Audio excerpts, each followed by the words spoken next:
35e journée du patrimoine. Je suis avec Jean-Claude. Bonjour Jean. Bonjour. Bienvenue à la caméra de Combla TV. Alors peux-tu nous expliquer aujourd'hui comment va se dérouler cette journée, cette 35e édition du patrimoine à Comblain-au-Pont? Oui, principalement dans l'église, il y a déjà eu un concert d'orgue ce midi, un apéro-concert avec Patrick Wilwert, organiste à EY. Et puis maintenant, nous aurons l'inauguration officielle enfin du parcours de la chasse au trésor de Montouilly, qui est un appel à projet que nous avons gagné avec la société Prométhea, qui est une ASBL de mécénat. Et nous avons donc remporté l'année dernière un prix de 5 500 €, ce qui permet de faire la marche en question. Et cette chasse au trésor, c'est une espèce de jeu de piste. Avec des QR codes? Qui commence avec des QR codes. Il y en a un sur l'affiche qui explique simplement ce qui se passe.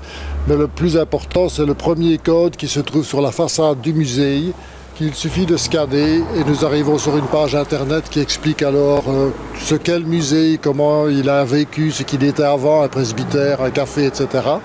Le vicinal, on en dit quelques mots aussi, puisque nous sommes devant le poteau de l'arrêt du tram qui allait à Ouffet.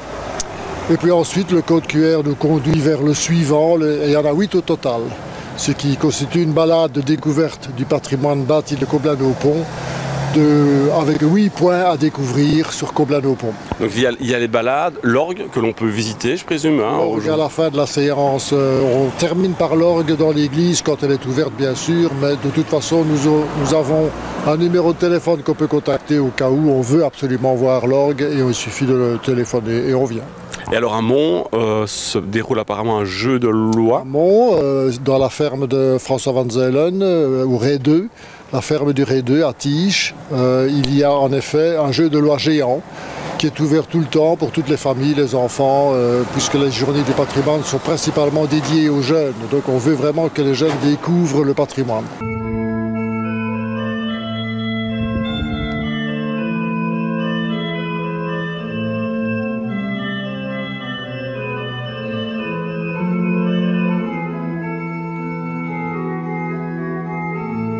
Dans le cadre des 35e journées du patrimoine, je suis avec Jean-Claude Basta. Bonjour Jean-Claude. Bonjour. Connu comme notre ancien directeur ici pour la commune de Comblain-au-Pont, mais moins connu, et tu vas nous expliquer cela, représentant de l'équipe Les Amis de Saint-Martin. Alors les Amis de Saint-Martin, c'est quoi?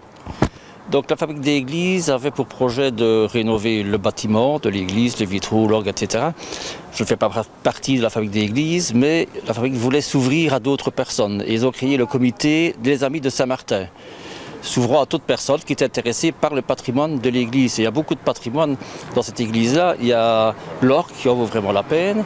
Il y a aussi les vitraux. Et les vitraux, on retrouve certains qui se trouvaient avant dans l'église Saint-Quiret, ici rue de l'Égalité. L'ancienne église qui était en face de nous. En face de nous, oui. Il y a aussi du mobilier qui vient de l'ancienne église qui se trouvait près de la tour Saint-Martin. Voilà, l'orgue est maintenant restauré grâce à des personnes que j'admire vraiment, qui étaient volontaires, qui ont réussi à rassembler, je crois, plus de 40 000 € pour restaurer cet instrument. Mais ils ont encore d'autres projets, notamment la restauration des vitraux. Il y a aussi un vitrail qui représente l'abbé Peters, qui est un résistant. Donc là, il y a encore des fonds à rassembler et les Amis de Saint-Martin sont là pour soutenir la fabrique d'église dans ses efforts. Et c'est vrai que l'église s'est ouverte dans un lieu de culture, de rassemblement, puisque beaucoup de concerts se sont organisés notamment dans le but de restaurer cet orgue. Ah oui, parce qu'il fallait, d'une part, une volonté, c'était de rassembler des fonds. Mais ce n'est pas que ça, c'était aussi que l'église devienne aussi un lieu culturel ouvert aussi à tous.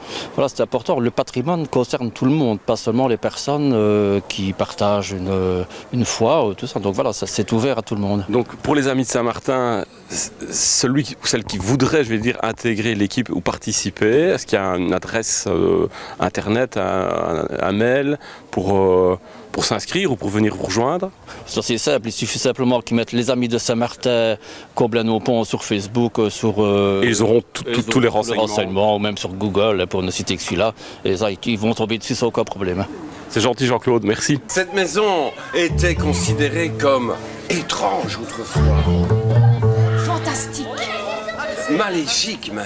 Exceptionnel.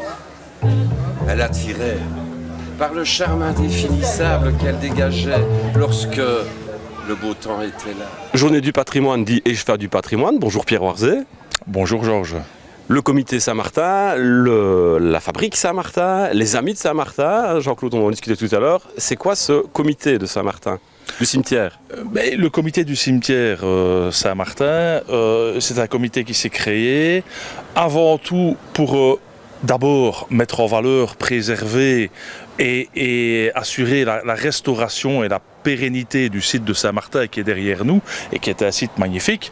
Et c'est aussi un comité qui, in fine, avec l'aide de l'administration communale, voudrait que la partie cinéraire, un volet cinéraire, puisse revoir le jour dans cet ancien cimetière. On pourrait demander le souhait donc, de se faire enterrer à Saint-Martin? Enterré à condition que ce soit sous le volet cinéraire. Donc ça ne concernerait plus que des personnes qui se font incinérer et qui voudraient être soit dispersées, soit être enterrées dans ce qu'on appelle des cavurnes. Et alors Jean-Claude, donc ça fait des années que ça trotte dans la tête du comité du cimetière de Saint-Martin et on rencontre certains obstacles pour le moment qu'on essaye apparemment de soulever pour aboutir à ce projet comme le dit l'Échefa. Oui, il y a différents obstacles. Il y a c'est pas un obstacle, mais en fait c'est quelque chose qui est à résoudre, c'est l'accès.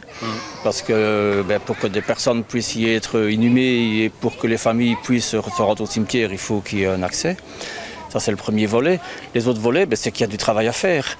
Et que les finances, c'est pas toujours évident. Donc, il faut faire appel aux sponsors, à des personnes qui peuvent nous aider, des entreprises.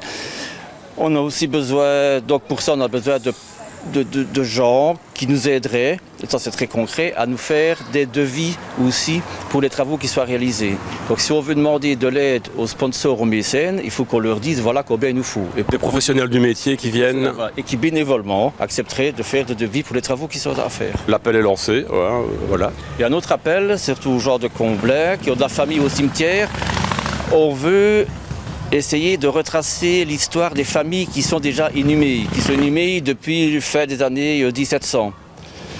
Donc là, on fait appel à toutes les familles pour qu'ils nous donnent des témoignages. Soit ils ont des anecdotes sur les personnes qui sont inhumées, soit ils ont des anciennes photos aussi, ou n'importe quoi. Donc on est vraiment ouvert ou intéressé par recevoir un peu tout ce qu'ils peuvent nous apporter. L'arrêt du cimetière Saint-Martin, où on n'a plus pu, je vais dire, avoir sa fonction première, on situe ça à quelle année?